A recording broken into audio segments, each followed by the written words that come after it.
Check out carmarshal.com. The link is in the description. They help support us. Hey, asked for 275 gallons of water yesterday. We don't pick and choose when it comes to you. I tell you right now. You don't cuss. You don't, I'm just telling my people. You don't threaten nobody. If you sit down, I can say what I said. You don't go talking to him then like this. You need to sit there and do your talking. I asked for 275 gallons. You use it, come on. That's disorderly conduct. Come on. This is a public place. You're under arrest. Come on.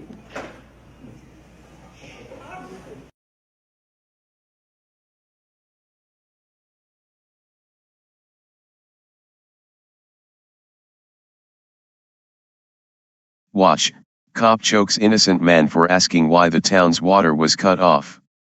By Matt Agarist, January 12, 2018.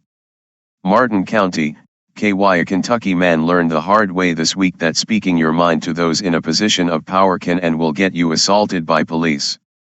A Martin County resident wanted to know why he was paying for water and not getting it, so a police officer grabbed him by the throat to keep him in his place. The residents of Martin County held a public meeting this week to address the fact that they are paying for water and it's not going into their homes. Although tempers were high, no one got violent and people only seemed to want answers as to when the Martin County Water District would turn the water back on. According to Lex 18, the water company explained what they were doing to attempt to remedy the outages which started during cold temperatures last week. They were faced with two options, they said. The first would be cutting off water to the entire county while they attempted to fill the tank reservoir. The other would be to strategically cut water to different areas of the county. Unfortunately, even after doing the latter, the company admitted that they were still having difficulty. The water company is blaming the fact that they can't supply Martin County residents with the water they pay for on faulty meters and higher usage.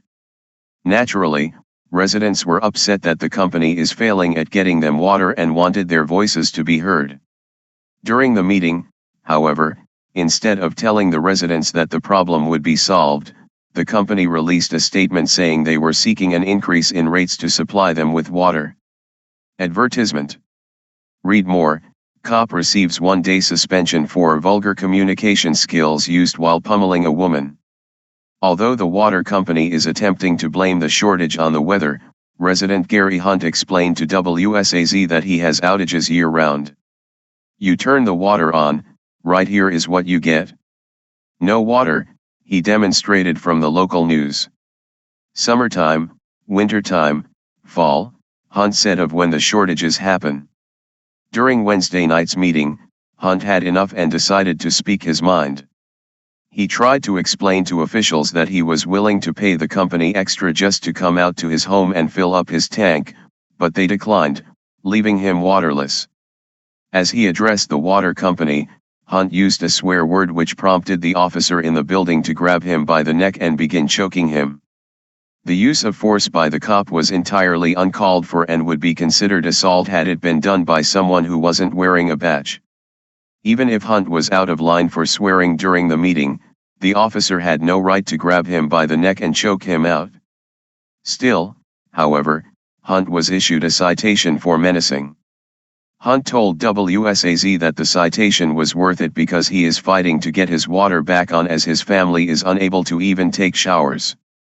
When you are a grown man, you do grown-up things, he said.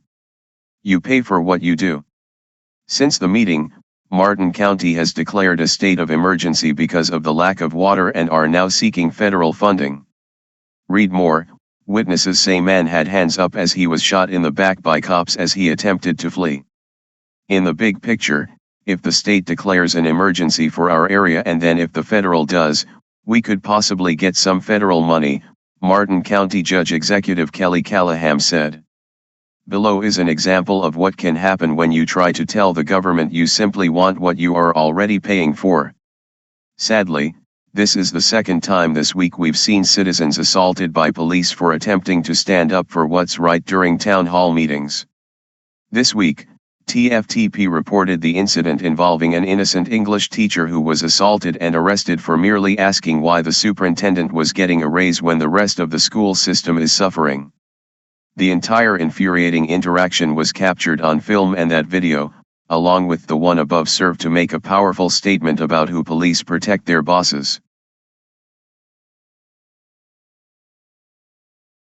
County, this is Charlotte County COPWATCH, and I wanted to explain what fair use is. You can use pieces of news articles if you're doing it for news reporting, you have commentary, and you're doing it for education purposes. So that's what fair use is, as you can see right here. Another reason why I wanted to make this video is to let you know I have just joined with Patreon. A nice thing with Patreon, I make no money on YouTube. They took the money away years ago, and so this is another way to give, and it's a nice thing too, because you can give monthly. You can give $1, $5, $10, whatever. I do 4 to 5 hours a day on trying to wake the sheeple up on how corrupt it is and different ways that you can fight the corruption. So Patreon is a way that you can do it, and then of course the old way is still there. Donate to Charlotte County COPWATCH with PayPal or credit card. So keep that in mind. 4 to 5 hours a day. I make no money, but the corruption happened to me and I'm sick of it, so I'm trying to wake people up. But my wife would love it if some, if we could get some help out there. There's 47,000 subscribers. Just think if each one of you subscribers just gave a, let's say, actually, yes, $1 a month. 47,000 subscribers gave $1 a month. That would be awesome. That's not going to happen. But anyways, that would be great if it did happen. But do the math in your head. Just think about it. Like I said, 4 to 5 hours a day. I get no money from YouTube. YouTube has gone nuts. You can't do anything anymore. They're taking the money away everywhere. So these are a couple different ways that you can still help out with all this time that I put in. And as you know, I'm in a special situation where, at least I can do it. 4 to 5 hours a day. We have a cleaning company during the day. That's what allows me to do this, and we're debt free. So this is my hobby. I don't go fishing and all that other crap. I try to save the world. So help me out to make the wife happy, man. In fact, if you guys did give $1 a day, and there was 47,000 of you, and you did it, and each of you gave $1, and that was every month, oh my God, yes, I could quit. I could start suing them. Another idea too that we have is, if I got, some funds, we could actually contact everyone that has been ticketed and or arrested and put in jail and start sending them postcards to let them know we're here, and to see if everything went all right, and if it didn't, find out their story. So we could even do more investigations and more lawsuits. Lawsuits take money. So just think about that. 47,000 of you so far right now. $1 a day. $1 a month on Patreon, or $5 a month Patreon, 10, 20, whatever. Just do the math in your head. Help out. This is a lot of work every single day. Thanks.